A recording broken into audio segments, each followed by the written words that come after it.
Hello and welcome to Soups and Sabers. My name is Jordan. With me, as always, talking some DC comics and films is Chris. All right, take Chris. I'm doing pretty good. Long day, but not a bad one. So it's all I can ask for. Yeah, and by the title, everybody knows what we're talking about here. We're talking about the newest Hmm. DCU film by DC Studios, Supergirl, which was directed by Craig Gillespie, written by Anna Naquera, and starring Millie Alcock, Eve Ridley, David Krumholtz, Emily Beecham, David Cornsweet, Jason Momoa, and Matthias Schoenaerts. Um, okay, so I think let's just start with general thoughts, and then we'll kind of dive into maybe what Hmm. worked for us, what didn't work for us. And maybe at the end of the episode, we'll kind of give like a rating of out of 10 or out of 5 that we would give the movie. So, Chris, you saw this on Wednesday night, right? And then you saw it again. Yeah, I You've seen saw it this on twice. Wednesday night. I've seen it twice. I saw it Sunday to get a second viewing in. Like I now that the expectations were set, like okay, knew what to expect. It was a little better for me. I think I came out of this the first time a little frustrated and underwhelmed because I expected so much more because Superman was so good. But it wasn't a bad movie, and the biggest takeaway I have from this film is I'm tired of the discourse of this film. Um, the actual film and the discourse of this film are completely different conversations altogether. I think this is a decent film that has its flaws. I liked Millie Alcock a lot. I thought she did a great job as Supergirl, and that seems to be the consensus of the people who are actually talking about the movie genuinely. I think Millie Mhm. Alcock was fantastic. Um, I have some issues that I'm sure we're going to talk about every single one of them.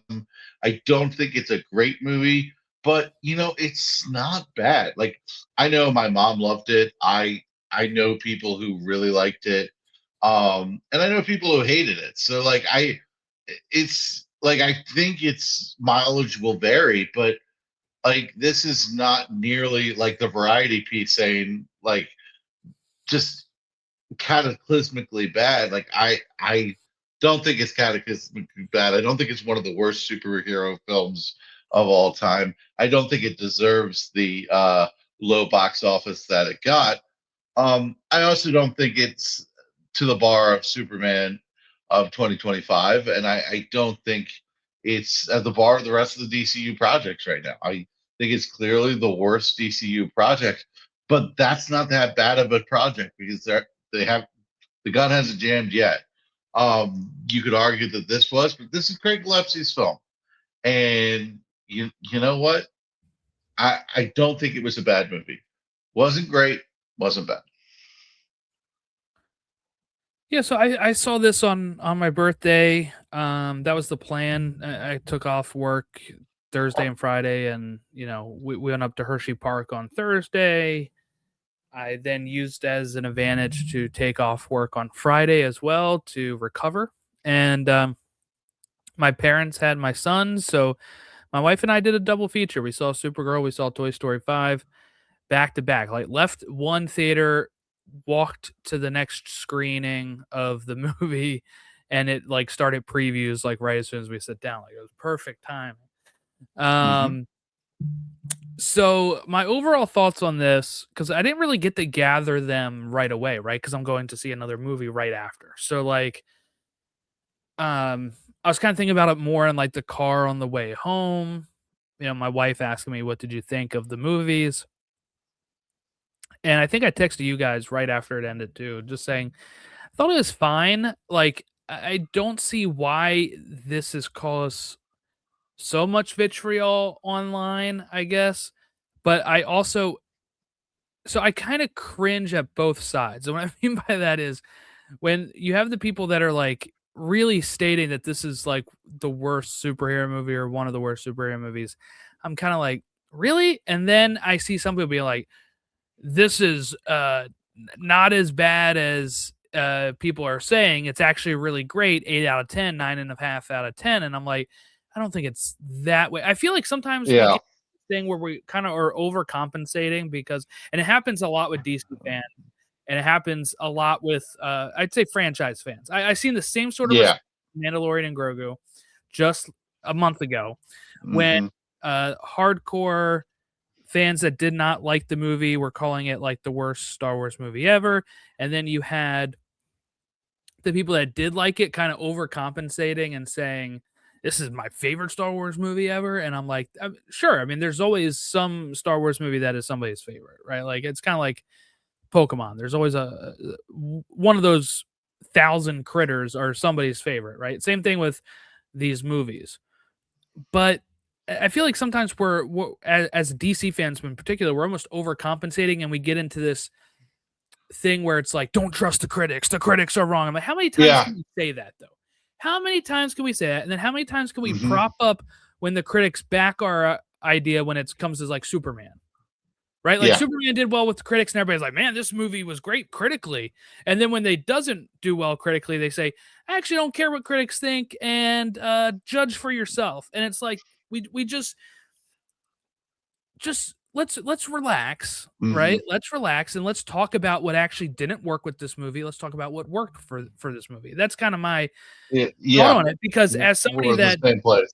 just read the comic for the first time back in like March, April, because we went and saw Yeah. Tom Tom King in King. April, right? So Hmm. it was right before that I had finished reading it. And that story, that comic had all the hype behind it, right? Yeah, it did. Um Yeah. and I think it lived up to that when I read it. Yeah. And we It's didn't a get to good do comic. I our like my reread. episode about it. Hmm. Just time got away from us here. We were trying to get Ron on for it. Ron was also supposed to be on today, but had having some tech issues. So That's how that goes. But yeah.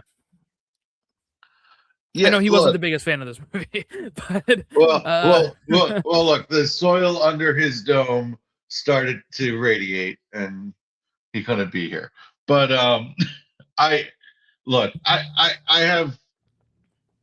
I think the way you said that was perfect. It's the overcompensation of people like it's 9 out of 10. It's a 10 out of 10. Oh, I've seen some people like I like this better than Superman, and I'm just like I don't know what planet you're living on. It's not a Krypton. 9 out of 10 film. Uh, well, then Krypton's gone, but it didn't die in a day either. The gods are not that kind. But I like it's not a 9 out of 10 movie. It's not. It's objectively not. I and that's okay. Like I Right. think we like can digest this film as its actual like merit and have a real conversation about it. My goal here is to have discourse that does not exhaust us because the discourse online is exhausting for every reason you just said. And then you add the bowl of misogyny Yeah, and yeah, yeah. the culture war stuff that somehow got latched onto this film for absolutely no reason. Yeah. This And movie doesn't like have any sort of say on anything like that, and for some yeah, reason, it's being positioned that way. And it's unfortunate. what I was also going to say with that, with your line of thought right there, is again with kind of the overcompensating is where because it has been attacked this way at Hmm. times, people have started saying, if you don't like this movie, you just don't like it because you're a misogynist or sexist and all that kind of stuff. And And it's that's like, not fair. right, it's not Yeah, fair. There's real it's not fair. critiques that can be made during Hmm. this one. One of them actually, I think you have this critique, but I did Hmm. not. It's the needle drop at the end. I Oh, didn't mind that. I hated it so much. But a lot of people have really hated I this. I I I, I tried to like it. I literally I've heard similar reactions from it, whereas it kind of takes you out of the film. Like I looked around and I was like, I don't know what like it just What I would and say it with it is while I didn't think it was egregious, I will say I think they could have just used the score. Apparently, have you right read this? Have you read this, Chris? They tried yeah 45 different songs. I heard. When you And get to that point, maybe just use a score. so there's a concept in writing, and as a fellow writer, I think you kind of understand this. The concept in writer, when you keep trying to make something work, Yeah. maybe you need to reassess the entire idea, and maybe it's not just change that one thing and it'll work. 45 songs and you weren't happy with any of them. First off, I'm not sure I believe that. Secondly, it's just what this film specialized at was undercutting everything that was good about it. This film specialized was taking me out of the high when it gave it to me. I was so frustrated with the scene because it was a visually stunning scene. Yeah, The they've seen slow it in the motion worked for trailers, right? me, Some of right? these And trailers show the slow motion, her saving the spear from hitting Ruthie. and I think the laser vision stuff in this, the heat vision in this film, might have been the best it has been done. Like Mhm. I loved the visuals of her power set and what she could do. And like I just thought visually this film was pretty stunning. And if you put nothing, no music at all over that and just had the action, it might have worked better. And like I actually think one of the major crimes of this film is that they did not attempt to give Supergirl a theme that was memorable. The score of this movie is so unthinkable. Like I can't You come can't up with hum it it. in my head. Yeah, yeah. No, exactly. Not memorable. And what Superman has going for him is the John Williams score, and then the modern retake of Yeah, that. yeah. And Supergirl doesn't have that. So if I was James Gunn, if I was Craig Gillespie, I'd be like, all right, guys, let's come up with a Supergirl theme that will become her stamp and like a motif that when you hear it, oh, Kara's coming. Like, come on, that would be Kara's here, her theme's here. That like the Avengers movies did a really good job with the musical themes. The freaking Batman did a great job with the musical themes with the Riddler and Catwoman and Batman, and they didn't even have to make that work. You needed a musical theme for Supergirl, and I don't think they even tried, and it really annoyed me. The score was underwhelming, and then the needle drops. I actually thought the music of the rest of the film was okay. I didn't have a problem with it.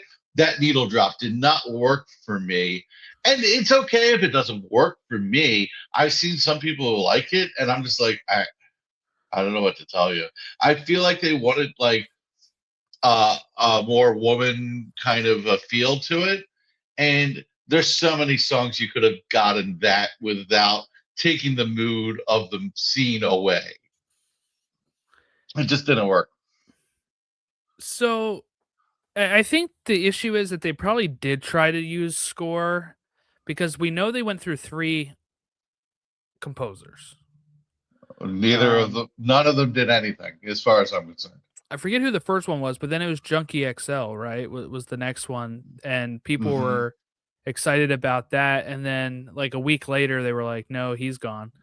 Um, and as much as I don't like the Wonder Woman theme, I will say it is memorable, and they've used it Hmm. every single appearance of hers that, like, we did need I something Yeah. that is memorable for Supergirl. I actually love the Wonder Woman theme. The only time I didn't really like it was like Shazam is like quote unquote dead, and Yeah. like you're just yeah, exactly. Like that was ridiculous. Absolutely ridiculous. And But isn't I she, like, love the Wonder walking in Woman theme. smiling at this Yeah, funeral or something with she's the just music like, playing? "Hi guys, there's no problem whatsoever. Um, there's nothing, no reason to be sad. There's nobody in the dirt right now. I just, yeah, it's just no. But you needed a theme, and so you're telling me they had 3 composers. Is they? Yeah. I guess they just didn't figure it out. I actually think my biggest complaint with this movie is I think this movie was a bit microwaved. I think it was a little rushed at times. I think it was a little messed up at times. Like you can't put a steak in the microwave and call it a steak dinner. I'm sorry, you just can't do it. I thought it was rushed. I think they needed more time in the oven for a lot of this stuff. Because what was good about this film was so freaking good, and I hope we talk about it because I really liked some of it. Okay, so the first composer was Ramin Djawadi. He did Game of Thrones. So Okay, that's pretty high bar. The music from yeah, that was great. and he also Oh, he also scored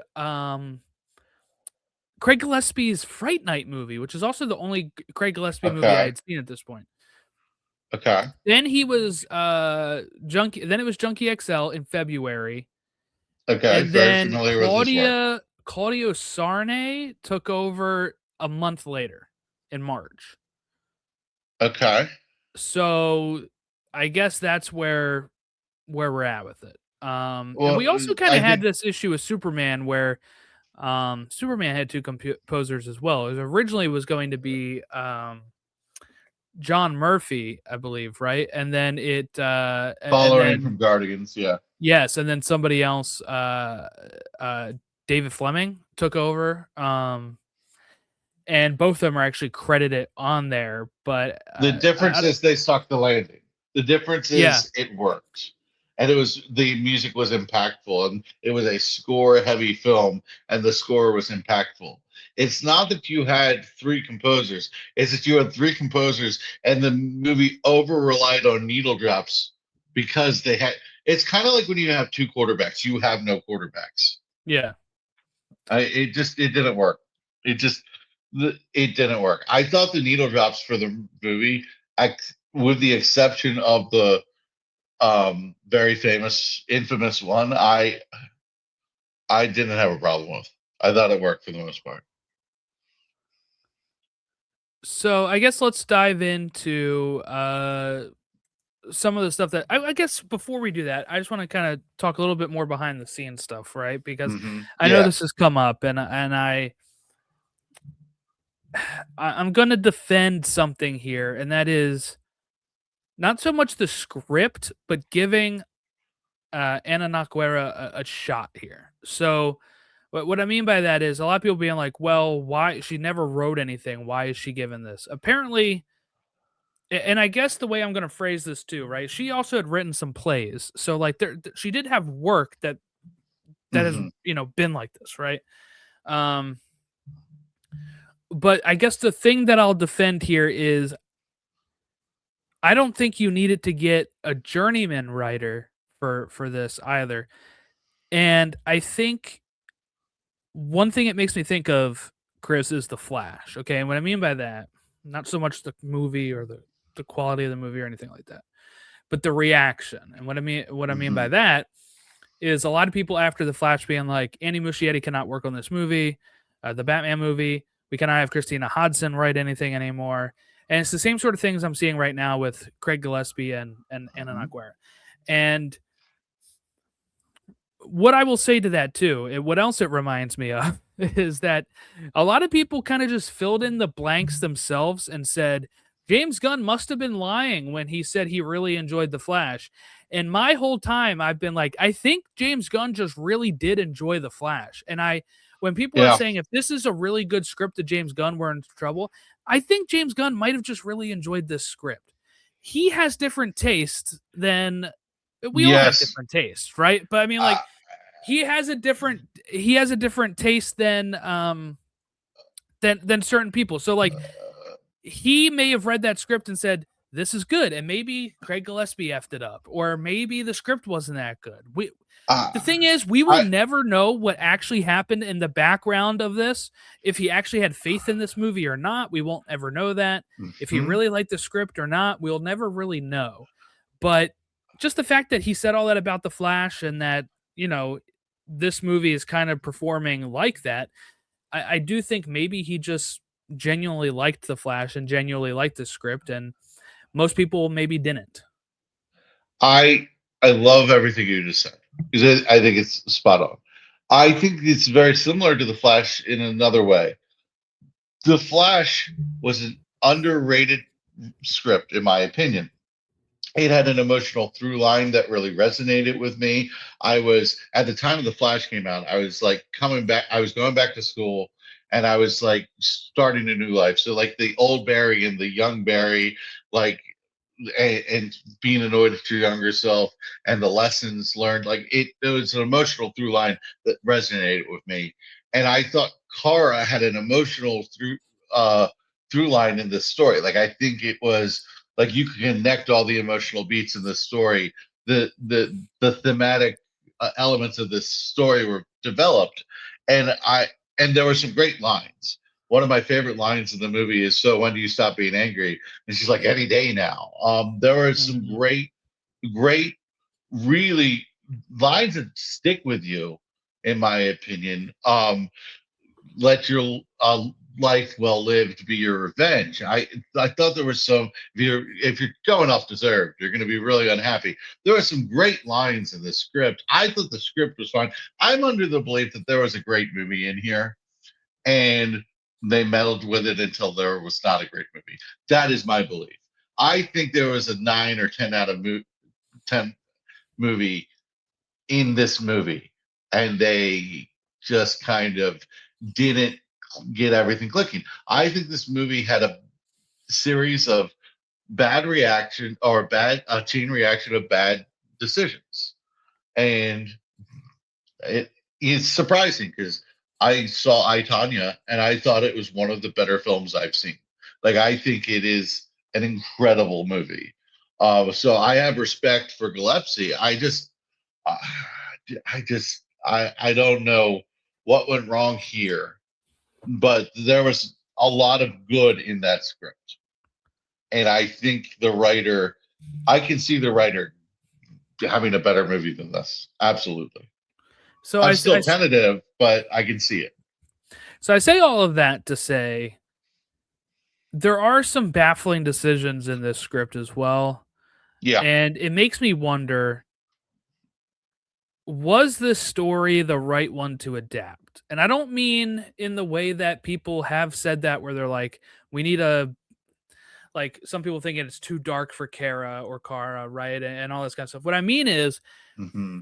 when you're talking about like an award-winning comic that has the hype behind it, I know a lot of people will point out the art as well, and that this movie can't look. If you're looking for the art of Woman of Tomorrow in this movie, it would have had to have been animated. You can't do that stuff in live action and have it look anything other than like Speed Racer movie. Okay, so like it would look kind of silly at times. So I do think the story itself is maybe a good choice because of it, but maybe they could have went a little. The issue is you start comparing the comic to this, right? And that's what Yeah. I Yeah. inevitably am doing during the movie, when one of my favorite issues is one that I knew was not going to be Hmm. adapted because it lifts right out, and that's the blue people and the purple people and all that kind of stuff. That And, one was and not that going to was, happen yeah. because it lifts Yeah. right out. It's a side story. You could even say Hmm. the themes of it might make it not be adaptable for movies right But now. it was a powerful issue in the book, It and was, yeah. I actually think I would have enjoyed this. And I've seen a lot of people say this. I think I would have enjoyed this movie more if I never read Woman of Tomorrow, because I think Yeah. Woman of Tomorrow is a better story, and I think so.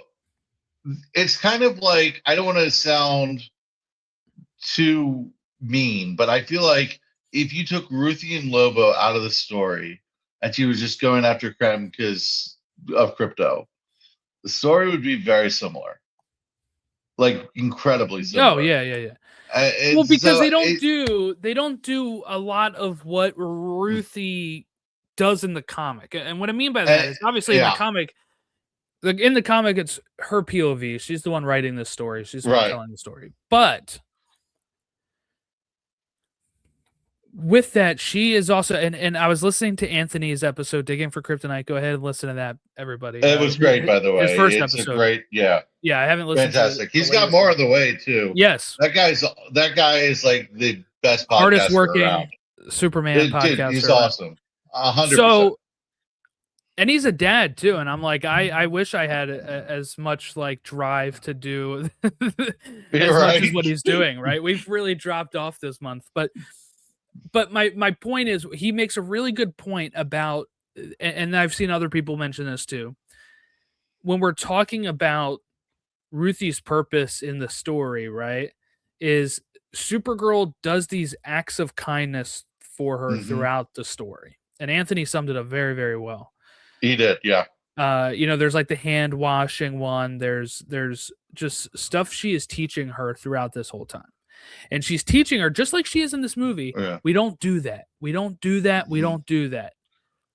Ruthie became a better person because of Kara. Yes.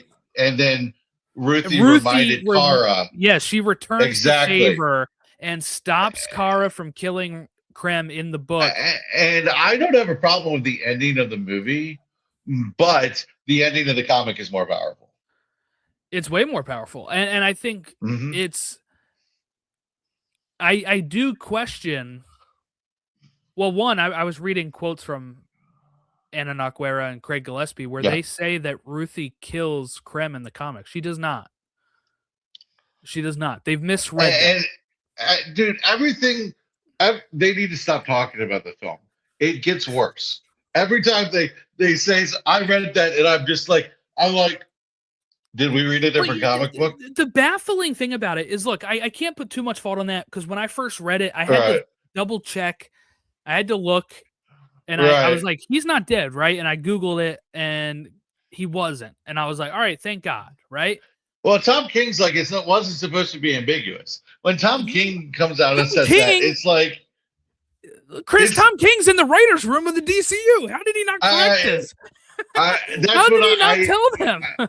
Well, I'm like trying to figure out this whole time, how much involvement does Tom King have? And he obviously needed more. He had not been, he'd been to the set.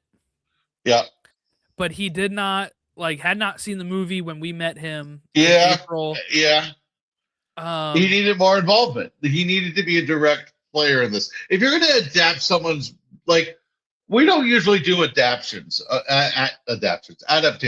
We don't usually do adaptations. Not straight up directly. Like this. No. Exactly. We're like, oh, well, it's inspired by this and this and this. No, this was straight up inspired by one book by Tom King. And the book is so much better. And if I hear anybody so say, much better. Why don't we complain about Civil War not being the same as the comic? I'll give you two reasons. Ready? One, the Civil War movie is better than the comic. Okay? I've read the comic. It's not my favorite. The Civil War movie is so fun. I don't understand complaining about it in the first place, but that's a whole other conversation. Right. But it's like, and it was, that is the thing is we've a lot of these stories, Age of Ultron just really takes the title. All this stuff. They never set out and said, this is based off of this comic, the way that they've been pushing this, where at the end of a trailer, it says buy the comic. And then you're just inviting the comparison, right? Look, and then when you have the writers who've apparently worked with Tom King, who did not correct them on this, just totally missed the message of the book by thinking Kara just let Ruthie kill Krem hundreds of years later. I don't know what else to say. I think it would have, if they didn't say that, I would have just thought they're making a change here. Okay. And I think that's fine. I think it's fine making a change. This is why they need to stop talking, because it gets worse, Jordan. We're having a reasonable conversation about how they didn't understand the source material. And it's frustrating because they're the ones getting paid to do it. They're the ones with their hands in the pot. And they had access to Tom King to say, am I reading this? Yeah, exactly. There are so many decisions with Woman of Tomorrow's adaptation. I don't think you took the best parts of Woman of Tomorrow and put them in this movie. To be perfectly frank, my biggest problem with the writing, though, was the flashback scenes. People say they love the flashback scenes. The flashbacks the flashbacks are my favorite part. They're great flashbacks, but they stop the entire movie. But they do in the comic too, right? Issue 6 is all flashbacks. But it's different in a comic. It's like the momentum both times. The momentum of this film completely stops with the flashbacks. Here's what I think they should have done. I think they should have weave them in. The flashback. No, I think what they should have done is take the flashbacks and make that movie instead. What I mean I'm by down that with is, that. like, you did not have to do the Woman of Tomorrow story, Hmm. because I'm kind of left wondering, with them missing the point and her killing Yeah. Krem, okay, is like, where do we land on this? Like, is she gonna tell Clark this? Is this something that is gonna come up again, or is she just done with it? Like, Well, how that's would what I Clark don't even know. know? Like, how would I Clark? mean, she could tell him. Right. I, I, Or just, Brainiac yeah, reads her mind and uses it yeah. against her, or I don't know. Like, it could Uh, come up, but it's like, you could also make I the don't know. moral argument that Krem should have been killed. Like, it's like Yeah, yeah, he's a yeah. No, I horrible mean, human being. Like, he he's a is, he horrible is. creature. He's just, Krem's the worst. He's also an uninteresting villain too. So like, kill him just for being ridiculous. But They made him a just, little worse too by having him be like yeah, some sort of like child bride seeker. right. It's not at all what he was in the comic, but um, I don't know. He was just a dude with red hair and a beard in the comic, dude. I guess they were trying to make him more interesting with his look, and it just didn't work. I think they're like, we need someone with powers and someone who can like be a real good antagonist to Kara. And Yeah. I don't know. This story is all like, Woman of Tomorrow is all about Ruthie and Kara anyway. The villain wasn't that important. You No, no, you yeah, yeah. So you if you're basing off that story, you're never gonna have a great villain. But I like, agree. I think most people that probably say lame villain are ones that haven't read it, mhm, because he's not a big force in the comic either. yeah, He is like a MacGuffin where they are chasing him throughout, and just being a step behind him, right? Like, that's what mhm. their goal is throughout that whole comic. I did like in the movie that they actually needed to get the antidote for crypto, That's a because change it I made did like, I is like that that. I crypto like was that a lot. actually in danger. So I've seen some Yep, people it adds the complain. stakes to the film Yeah, because there I've would seen be some no people. stakes whatsoever. Right now, I've seen some people complain about it because it, Mhm. it, it removes Kara's lesson to Ruthie, but But I they didn't think, do the lesson anyway. yeah, I mean, there it is, right? I mean, she tries to do the lesson, but then she does kill Krem, so it's It's with kind a of grain of baffling salt. in It's that yeah. regard. But also, I think having a ticking clock and have it, because the comic takes place over months. So I Mhm. think having a 3-day clock, having them actually need to get the antidote, I think were all good changes, because it Agree. does feel like a little bit of a rug pull when I get Uh to the huh. end of the comic and she's like, "Crypto's been fine the whole time. I was doing this to Yeah. teach." I'm like, you didn't actually need to do that to even teach her the lesson. Yeah. It just felt flimsy. Like, that whole part in Yeah. the comic feels flimsy to I, me. I needed that because momentum was the biggest problem with this film I had. Is it ran out of momentum. It like, you'd have these action scenes, and then you'd have the set up to the next action scene, and it's like, action scene, and then, all right, we're gonna do flashbacks for 20 minutes, and we'll get back to Kara and Ruthie and all that stuff later. And it just took me. The flashbacks were great, but they took me out of the actual story that we were telling, instead of adding to the story, if that makes sense. Yeah, I guess. I mean, I do think it does add to it in the sense of, her being able to relay that information to Ruthie and have that, sort of bonding of going over her history and why she is Yeah. the way she is, right? No, I But get why I was there. I just think it should have been woven in to the film, or like you said, make that film instead. Like that, I think there are two different ideas in there, yeah. and lean into. I think it would have been a more interesting movie if you leaned into that rather than this mismatch of Ruthie and Lobo.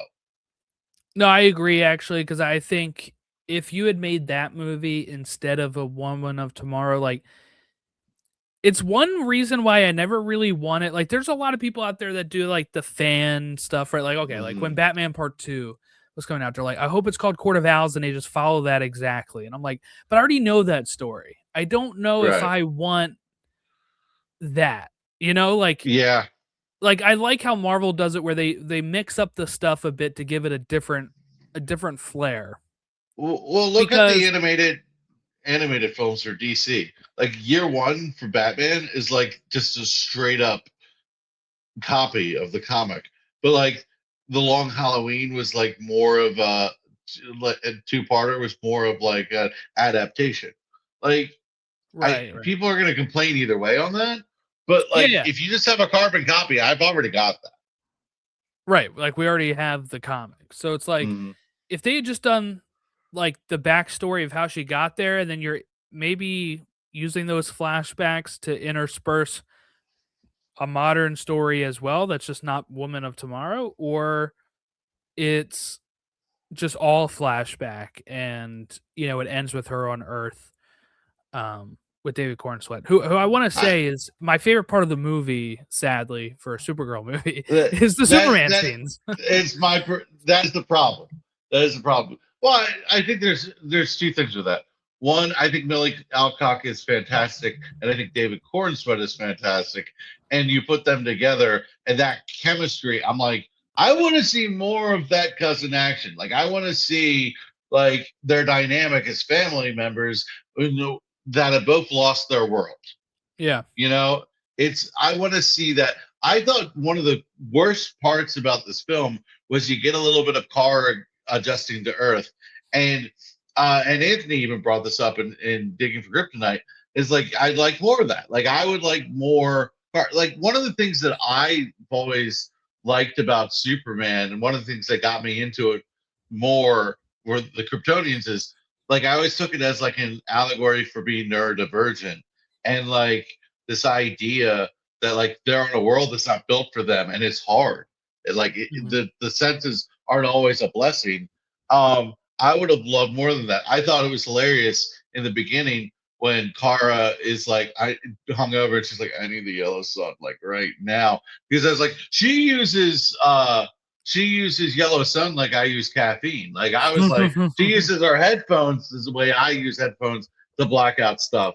And I really related to both of those moments. And like, I just thought both of those things got shortchanged. And so I was like, oh, I had like an in to the character. Like I had something that I really related to that made her more connected, like easily connectable. And I got so little of it. But David Cornsweet and her were awesome together. And I'm just happy every time David Cornsweet's on the screen. I really am. He's Superman. I'm just happy every time he's there. Him and Crypto is like I'm happy.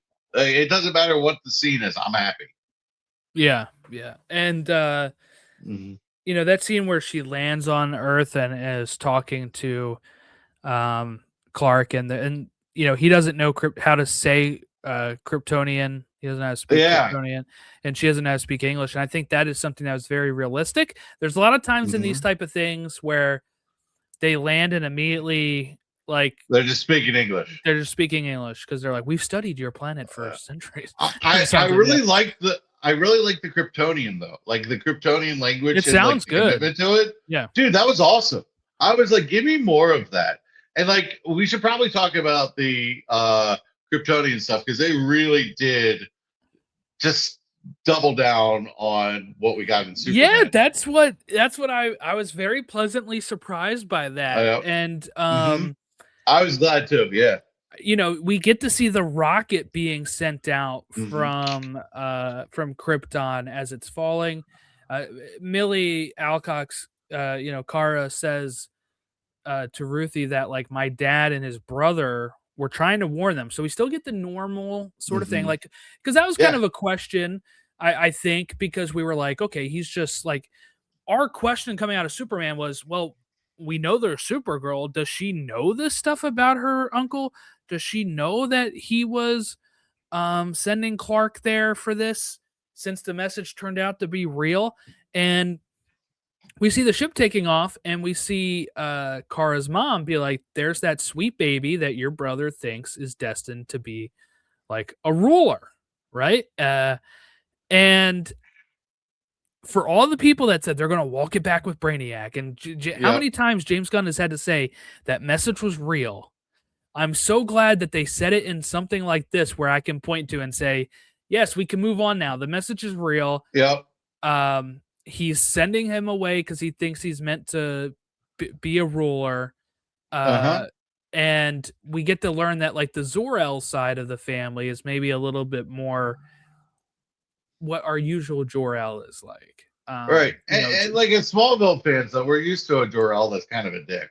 yeah. You know, it's fine. So I didn't mind them doubling down on that. I loved all the Krypton. I loved all the Krypton. I loved all.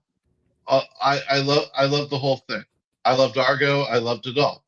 I wish it was woven in or done in the beginning or something because I think it just halted every bit of momentum of the reason you look at your phone and be like, well, how much time has been in this movie when you're in the theater for this movie? It's because the momentum just stops every time there's action. Okay, now we're gonna stop. And that was the writing sin. It wasn't the story, it wasn't the dialogue. I think so much of it was rich and wonderful. I just think this movie doesn't flow. You don't get in a flow state of this movie. In Superman, you build up to this perfect third act, and the third act is just incredible. It's just incredible. And here, you don't have an act one, an act two, and act three. You have a chop and a chop and a chop and a chop section. It's like a bunch of wedge salads on like 3 different plates. I think this movie takes a while to get going too, honestly. And it's not even 2 hours. It's not even a 2 hour movie. Yeah. So it's like the economy of your minutes or seconds and minutes on screen were not used correctly. I don't know if I've that's a seen writing some problem people or a say directing problem. I've seen some people say this needed some more time, and I don't agree. I think that more It just time needed to just could use its time better. yeah, I think more time could Yeah. add to even more pacing problems than what it had. I Because the they beginning probably is yeah. slow. I feel like the Yeah. beginning is slow. Look, I liked the beginning, but it overstayed its welcome a little bit. Like I was like, all right, we get the vibe. You could have done this about 5 minutes less, right? Like this whole like you could have kicked off the story quicker, and done the same exact thing. I really like the oh look at me, I'm bleeding. That I like that. Mm-hmm. I like the fact that she's like, not my monkeys, not my circus. Good, another good freaking line. I really like some of the writing in this movie. And I want to highlight this because this poor writer is getting just criticized relentlessly. But we're chastising this writer as like she's not a human, and it drives me crazy because there's so many human elements in the story. But Yeah, people get a little overboard when it comes to that kind of stuff. and everybody's a writing expert. Have you noticed that? Every single person is a Yeah. writing expert. It drives as a writer. It drives as well as a cinematographer, as well as a color correction. The color expert. grading. Oh, the color grading thing. I never want to hear a regular person who has no video production or film experience talk about color grading ever again. I am completely okay with that. But I'm like completely okay with it. Like nothing is more of a red flag than the color grade. I don't care. So like the Adlors say, oh, I think everything had like a dark brown hue, or oh, fine. That's how normal people say it. Right. I hate the word normal. I didn't mean it like that, but like it drives me crazy. It just some of the dialogue of this, the discourse of this film drives me crazy. But I think there was a lot of good in here. I just wish it didn't chop that. Like it felt like 5 different plates, 5 different courses that didn't go together. Oh, what did we make of the family that poisons her and turns her over? I feel like they kind of wanted to have their cake and eat it too. Like the wife was like, "Oh, we got to do whatever it takes," and the husband was like, "I don't know," and like I couldn't really understand if she was trying to coat her stomach with the milk or puke. Like you got to pick one. That one was weird to me. I think it was both. I think she was trying to coat it, and then the milk was disgusting. She started puking. Okay, because she realized that the creature was. She was like, "What type of milk is this?" And then they pointed at the creature, and then she like started getting sick. So I get that was my understanding of it, but there's a lot of moments like that in this movie where it was like that one like fight scene where like they're they got all the brides running and like you have the brigands and like it just felt like a video game where it's like and now big fight scene and like I was like I wasn't sure what was going on throughout much of that the first time I watched it. The second time I was like okay, kind of following it a little better, but like it's a disorganized mess. It's some cool stuff, but it's like it felt like Super Smash Brothers, and I don't know. But yeah, that family they kind of they got what was coming for them at least. Like I was kind of shocked they killed the daughter. I thought she would have got there in time, but she was. But I thought that was good writing. That was a consequence for being bad. That was a consequence for not fully committing to one side. Like that was a consequence for like being wrong. I'm fine with that.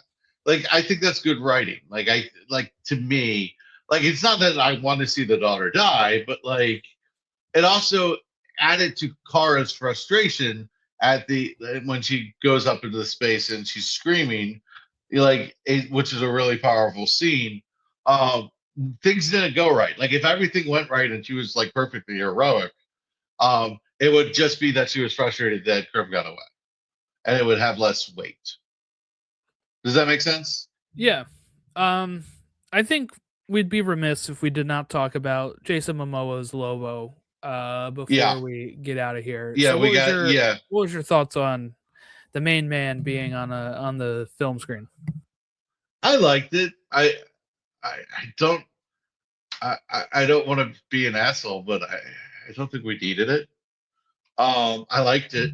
I really liked his introduction, and Kara's like, "Don't look him in the eye," and that was really good. I kind of want to something DeVoe, Anthony's guest on Digging for Kryptonite said. It's like I don't know really why he's like watching like Kara kill Krem and like just saying yeah. That was weird. Like, that was weird. It didn't jive with me. And when he said that in that podcast, Digging for Kryptonite, go listen to it. I was like, thank you. It's exactly what I was looking for. It was like, why?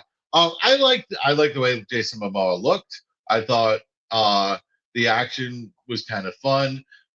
I thought him and Ruthie was a weird dynamic, but it worked. I didn't have a single problem with it. I thought they did Lobo like Lobo. It's Jason Momoa, and one of the things I have problem with Jason Momoa is I'm so always aware that it's Jason Momoa. So I almost I know this is dream role. I almost kind of wish they cast like somebody I didn't know as Lobo and just like, but he's got that charisma, man. It works. It's just I don't know that I'm overly in love with Lobo, and I don't know that he needed to be in the film, but it worked.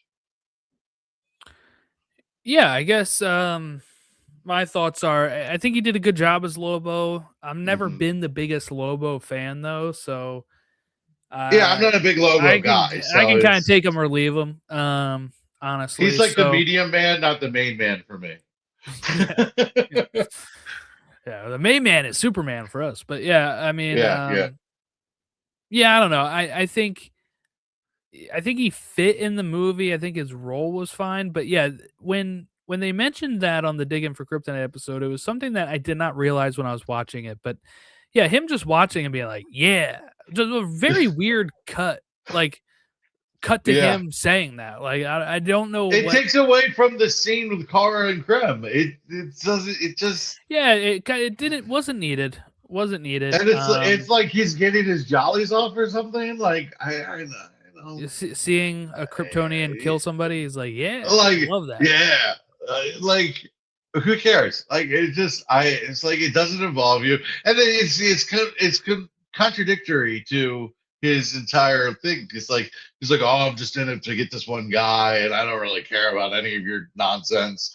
Then the Right. girl True. should. Then the girl wants revenge, and she should get it. And then yeah, But it's yeah, just but like they said, it wasn't even yeah. Ruthie that gets the Which one revenge. is it? So Yeah. yeah, I mean Right. it is So odd. It's a very odd which scene. Lobo is it? So it's yeah. I don't know.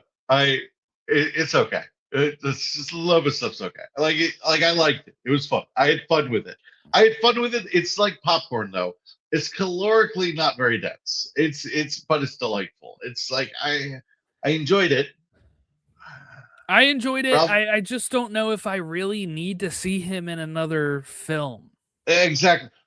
You know what my problem was? I was like, God dang it, they're gonna make a Lobo standalone film, and I don't really want one. Yeah, I mean he's pushing for one. I don't know. I look after how this movie did. Look, that's the one thing we haven't talked about too is box office not doing so hot. And the word of mouth of this movie is unfair B because minus cinema score. That's lower I than BVS and all right. some of these other films. Look, I got to be honest with you. I don't understand the reaction to this film because we haven't given our numbers, but it's not low enough for this. It's just not. Like I can think of 10 to 15 movies in this genre that are worse than this. Easy. Yeah, I could see that for like cinema score. B minus kind of shocked me, but when we're I talking now about B wouldn't have been surprising. no B, that's B kind of what I minus thought it was going to be. I was. thought it was going to Yeah. be B. Right. B minus was surprising.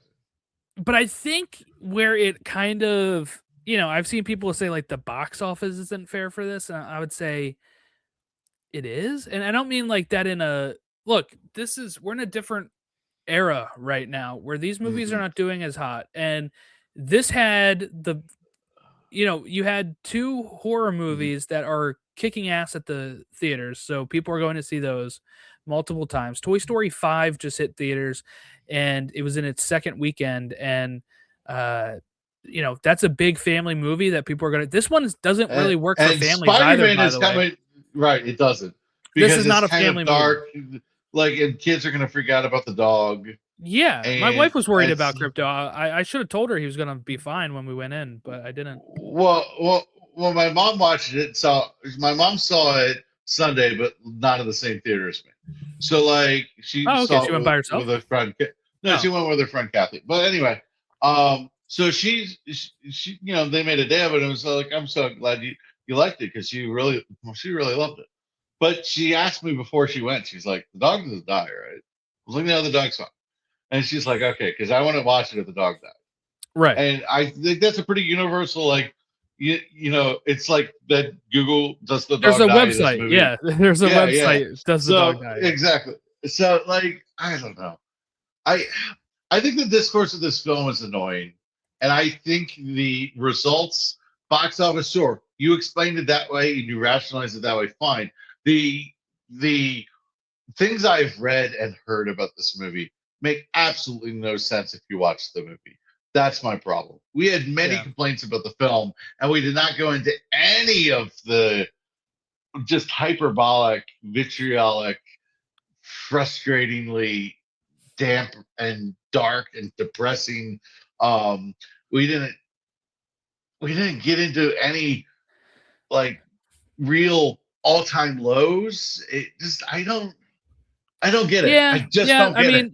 mean, where I kind of put this, we can kind of get into our ratings here and kind Okay, of look cool, at it. cool. Is look, I gave this a 3 out of 5, which is a 6 out of 10. All right, so that's a sixty Okay, that's percent. fair. That's what I ended up giving this. That's fair. I'm usually a nice, easy grader. I've been trying to do better at that because I have my movie podcast with my friend Casey, and I try to Hmm. bring my little more critical eye to when we're doing those podcasts. But I gave this a 3 out of 5.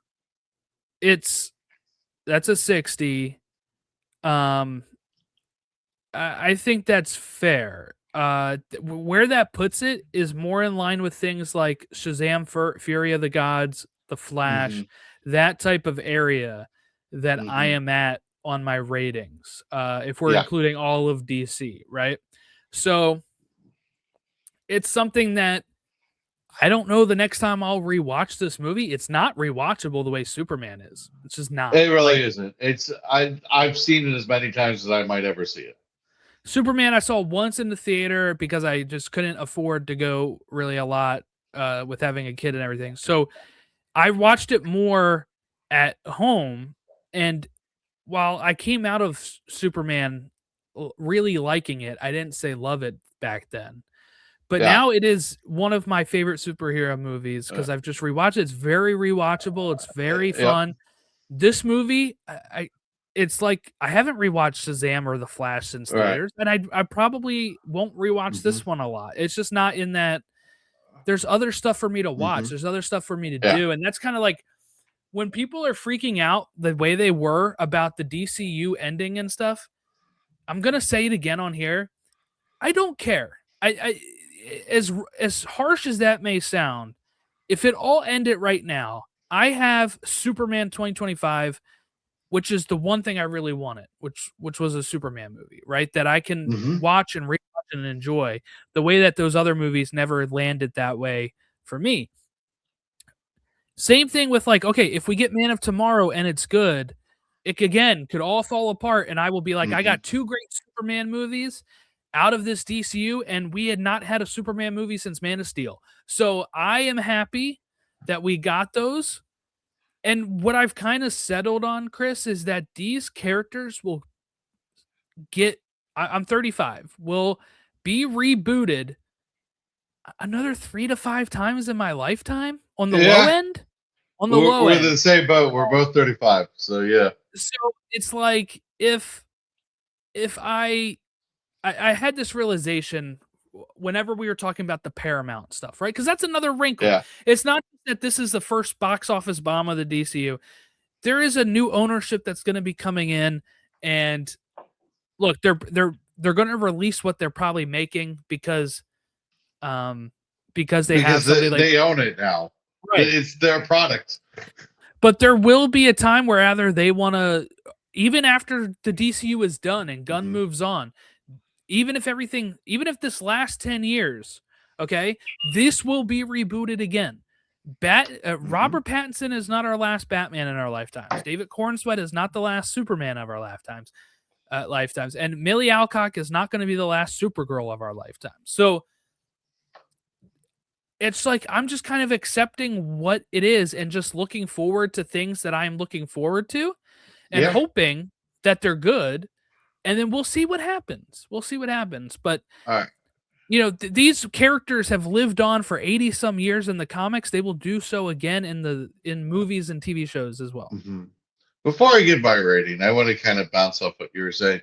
My brother doesn't really love superhero movies anymore. He's kind of got tired of them. He's It's the kind of same got thing with the superhero MCU, by the fatigue. way. Yeah, There's going to be right. another Iron Man in my lifetime. There's And, going to be another and, Cap. and he didn't really care that Superman came out last year. He just finally got to it, right? And he texts me. He's like, "I really loved Superman." He's like, "I did. It was the first one I like that he really enjoyed like in a while." And like he's like, "That's just a fun movie. Like it's just fun." It's like, and my brother takes the fun out of everything. So like that shows you how good Superman was. But he's not going to listen to this either, so I'm fine with that. I tell him that all the time. It takes the fun out of things. But we're just different personalities. But anyway, um, I give this a 7 out of 10. I I think I walked out Wednesday 6.5, and I think Sunday I was like, this that's a little unfair. It's a 7 out of 10. With my expectations managed, it's a 7 out of 10. It is in line with I think Shazam, Fury of the Gods, Flash. Like Flash is actually a little higher for me because I'm the only one who loves that movie. It's a little higher for me too, but like But it's not yeah, something I but revisited recently. right. So, but I think you're in the right range of movies. Like Doctor Strange, Multiverse of Madness. That kind of realm of of of superhero movies. Look good, not great. I don't need to go back to them anytime soon. Kind of a movie. I might have seen Supergirl as much as I see Supergirl until I do like a DCU rewatch. Right, right. Yeah, because we will. Let's be honest. We're gonna do a DCU Well, rewatch I'm at gonna some buy point. it on Blu-ray. I'm a collector. Yeah, I'm gonna have it. yeah, But yeah. yeah, I mean, it's not one I, I'm gonna I mean, I own a lot of yeah. these movies that I've not rewatched since theaters. I, I I'm have very them. grateful. I'm very grateful I didn't buy any of the merch at the movie theater. I, Yeah, yeah. it just the merch for the Superman movie, like, Was better. well, not only that, but like it was worth it at the end. Chris, do you think they knew what they had on their hands and that's why it wasn't as big? I do. That's what I Well, I think think that, too. yeah, I think they knew that this movie was going to underperform. I don't think they thought it was going to be this bad. Well, no, and I'm actually glad people were like, Safran and Gunn have to say something, and then they did, and people were like, they need to say different stuff. But it was like, Peter Safran came out and was like, look, this is not what Yeah. we look, it's disappointing that it's not doing well at the box office. We still believe in what we're doing. We're gonna keep on marching on, Mm. and that's what they have to say. That's what you hope is that it's the same thing as like a quarterback missing a game-winning throw. The next week they have to go out there and think that they can still do that. Like Can I? Safran and Gunn have to think that Man of Tomorrow is going to put them on the right All right. path. Can I say the one thing that needs to be said? The one thing that needs to be said is you're getting a lot more Millie Alcock, it sounds like. So the fact of the matter Is is it Man the of one Tomorrow? thing just about everything, just one thing just about every review said Millie Alcock was great. She did a great job of what she was given. And many of the reviews wish she was given more to work with, right? So Millie Alcock is the winner in a movie that is a loser. Fine. That's exactly what you needed from this because you were always going to have a bit of a box office bomb here. Like it just knowing what we Even know if it now, it was was good, yeah, look, even if this movie was good, I right. don't think the word of mouth puts it too much more over what it's making. We So were talking about them just breaking even, Jordan. We were talking yeah, about them just trying to break even. now it looks like it's This going to was be never going to be 85 huge, million loss. right? So Right. It was never going to be huge, and they'll make up that 85 billion on streaming and video on demand a little bit. maybe, yeah. It won't be a big deal, but like Amelia Alcock is going to be a popular Supergirl that's going to have a lasting legacy. And I don't think people right now are ready for that conversation. I think she's going to end up being the Supergirl. I think right now Melissa Benoist is definitely the Supergirl, but I feel like I know that Smallville people will be like, Laura, man, come on, it was Melissa Benoist. She had what 6 seasons or 7 seasons of a show. Yeah, yeah. Right. Um, instead of like 7 episodes, it was more than that. But like, I think Millie Alcock is going to have a legacy. We got what we needed from this. It just doesn't feel like it right now. One more thing I want to touch on because we didn't talk about this actually. It's a hot Okay. topic. Okay. No post-credit or mid-credit scenes. I am a fan of that. Me too. Me too. We've known. Look, we've been conditioned because of the MCU to expect these in every single project. James Gunn has been open at saying he did not like that he ended up putting Adam Warlock in Guardians of 2 credit scenes and then had to put him into 3. So I think he's going to let these people do whatever they want. Now, it sounds like maybe before Craig Gillespie was saying there was going to be one. Doesn't mean it was going to be a big thing anyway. The Superman ones were Crypto and Supes on the moon, and then a scene that was in the movie moved to the end of it, which was Superman and Mr. Which Terrific. I actually like that though because it was like kind of funny. Yeah, And I liked them. it was a nice little period at the end of the like it was like a soft landing point. Like I'm fine with that. But So I've like seen some people this say idea that this is like a missed opportunity, and I'm like, I don't think so. just social media is where we get these things now, and it's a safer, lower investment for them to get the reveals on social media, and they get more buzz out of it because how many Sure, I didn't Marvel even think of movies? that. Yeah. Right. But how many Marvel movies set up something that never A lot they recently, went when back we're to? talking about the Like, multiverse saga, it's been a yeah, lot, it's and been bad, and I don't and want it that, especially with the right, Paramount buying them soon. We right. don't know how the DCU is Mhm. gonna go. I'd rather not have loose ends. Well, for all we know, Man of Tomorrow is make it or break it for this, and even if it's a make it or break it thing, they could Man of Tomorrow could be a huge success, and they could be like, you know what? Instead of a DC universe, Let's just make let's keep Superman doing more movies. Superman stuff. Yeah, Superman's the franchise. And honestly, you could have a whole universe based off Superman projects. It's called Smallville. It worked pretty well. We kinda I have could that see anyway. the They're starting filming the Jimmy yeah, Olsen show, yeah, later this year. So, and I like the fact that the Kryptonians though are the center of the DCU because the me center too. of the DCU should never be Gotham because Gotham should be the outlier. It's Batman's so different than everything else. Like Batman is like my favorite. I love Batman, but like I don't get me wrong, we get DCU Batman. I'm gonna be happy as hell because I'll have two Batmans at that point. I want this idea that people are like, it's such a weird concept to me. People are like, oh, we can't have competing Batmans. We can't have two Batmans at the same time. I was like, can I have five Batmans at the same time? I'll take six Batmans at the same time. Like, give me all the Batmans. I don't care. Well, it's funny because they say that, Chris, but then they're Right. also mad that Gunn hasn't announced Batman going into production. And I'm like, look, here's the Did thing, you right? see? Okay. So supposedly the next movie that's going to go into production is Deathstroke and Bane. I still have a hard time believing that, but yeah.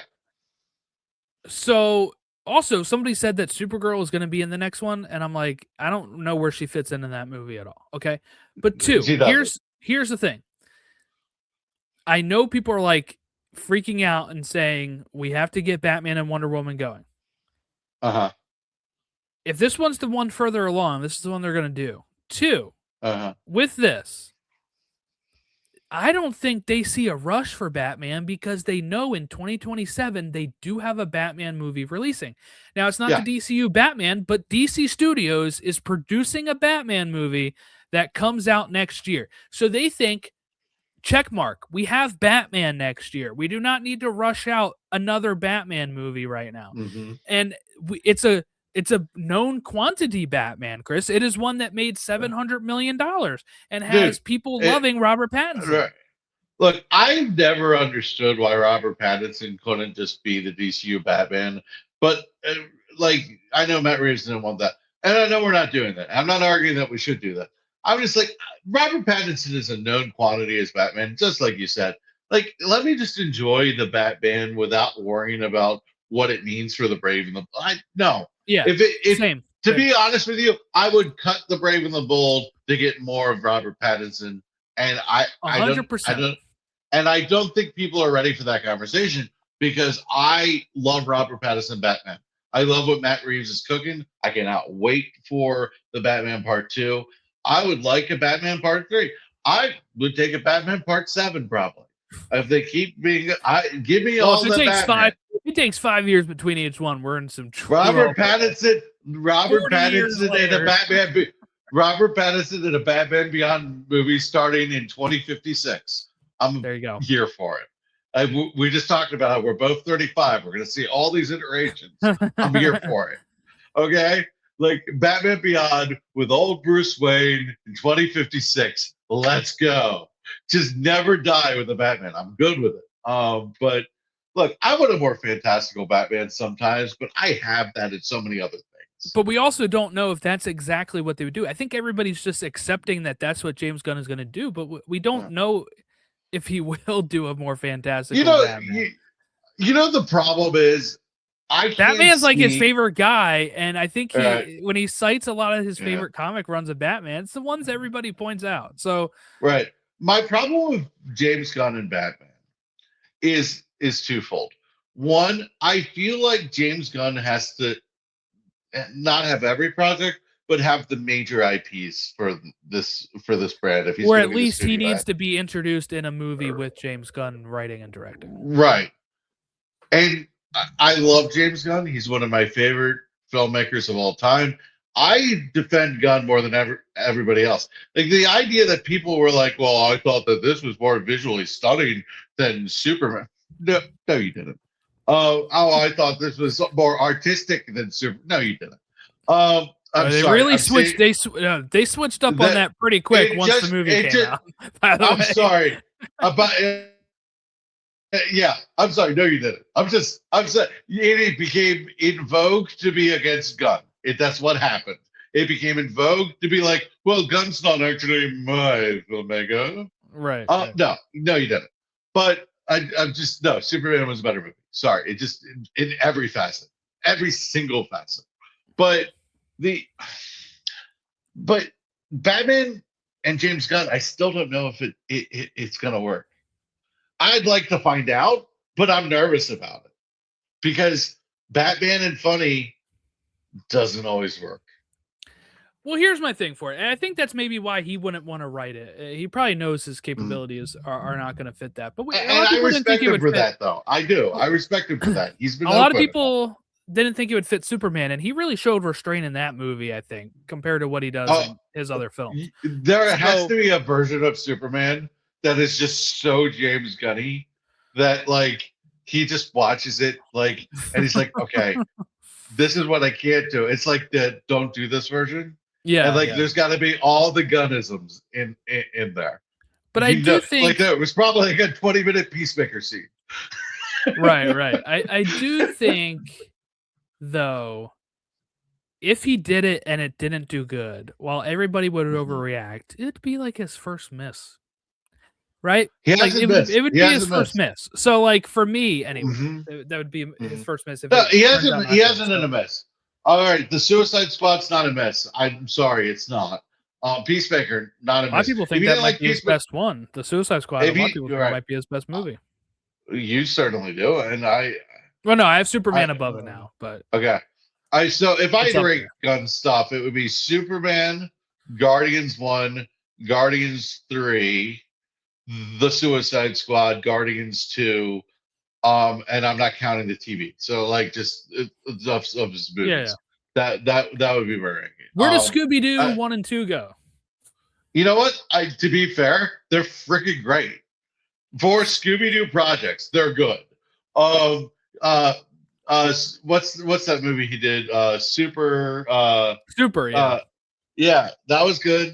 Like I like James Gunn. Like I tend to just be happy after his movies. It's this weird effect where, like my mom said it the other day. She's like, I know that wasn't a James Gunn movie, but every time I watch something that James Gunn touches, I'm just happy. Like it's just I leave happy.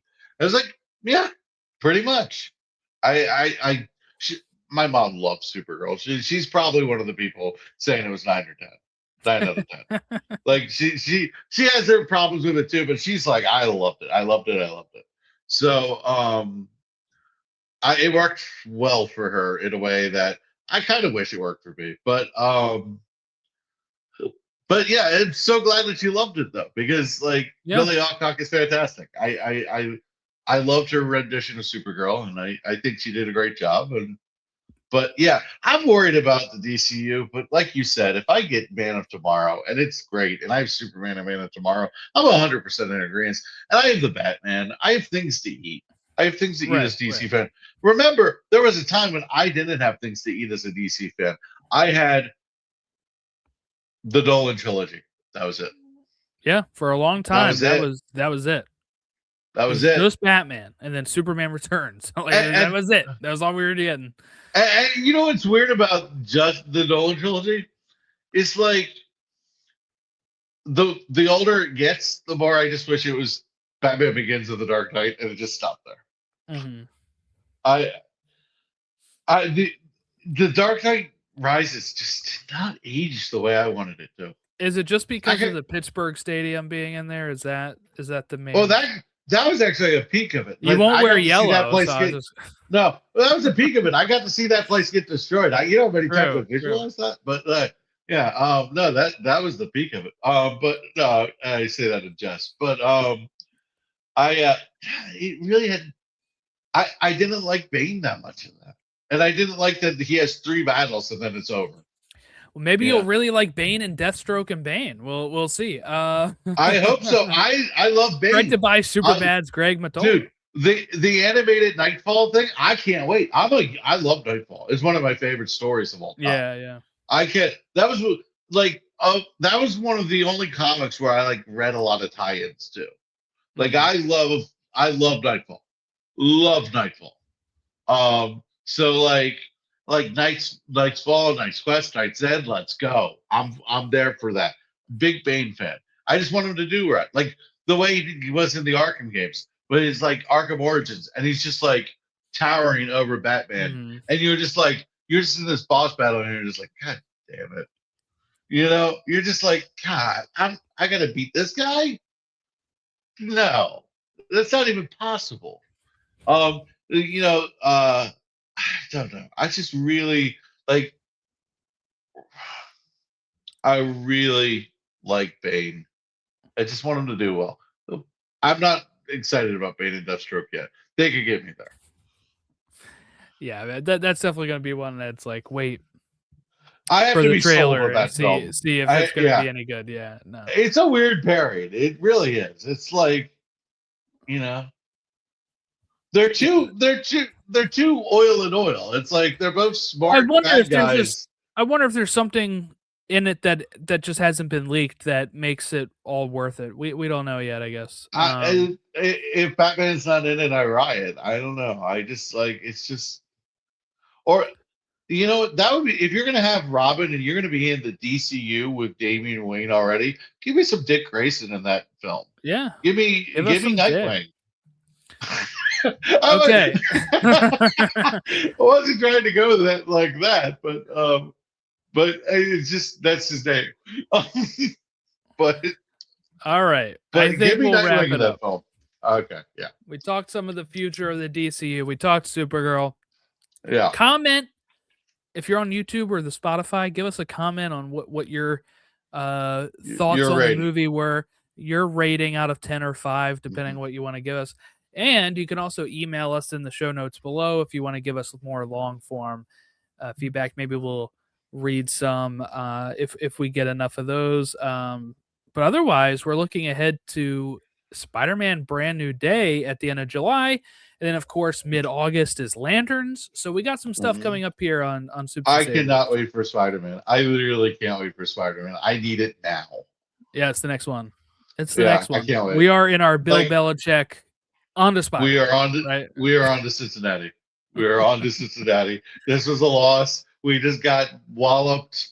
We are on to Cincinnati. The Chiefs just put 30 on us. We put up 10. We are on to Cincinnati. All right. At SupesandSabers on all of our social media. Make sure you reach us there. Thank you all for watching or listening along with us, and we'll catch you next time.